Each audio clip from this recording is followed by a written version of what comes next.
6 నెలల్లో 6.14 కోట్లు దాటిన సీఎంఆర్ఎఫ్ సాయం. వైద్యపరమైన ఖర్చులతో ఇబ్బందుల్లో ఉన్న పేదలకు అండగా ముఖ్యమంత్రి సహాయ నిధి. ఎమ్మెల్యే సోమిరెడ్డి చంద్రమోహన్ రెడ్డి సిఫారసుతో ఇప్పటి వరకు 634 మందికి సాయం.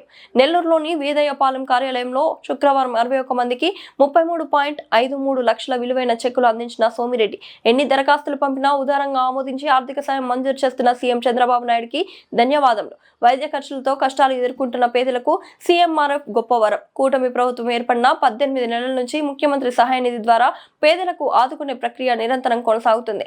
వైసీపీ ప్రభుత్వం సీఎంఆర్ఎఫ్ ద్వారా పేదలను ఆదుకున్నది లేకపోగా ఆ ప్రభుత్వ చర్యలతో అపోలో, కిమ్స్ వంటి ప్రముఖ ఆసుపత్రులు ఆరోగ్యశ్రీ నుంచి వైదొలిగాయి. మా ప్రభుత్వం వచ్చాక ముఖ్యమంత్రి సహాయ నిధి ద్వారా పేదలకు అండగా నిలుస్తున్నాం. టోటల్ అమౌంట్ మనం ఇవ్వలేకపోయినా దాంట్లో ఎంతో కొంత సపోర్ట్ చేసి ఇవ్వటం గొప్ప విషయం.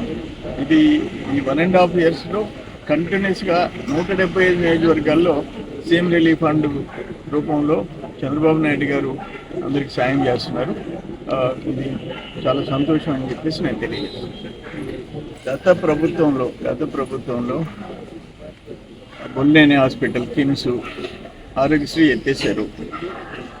అపోలో గత ప్రభుత్వంలో ఆరోగ్యశ్రీ ఎత్తేసారు.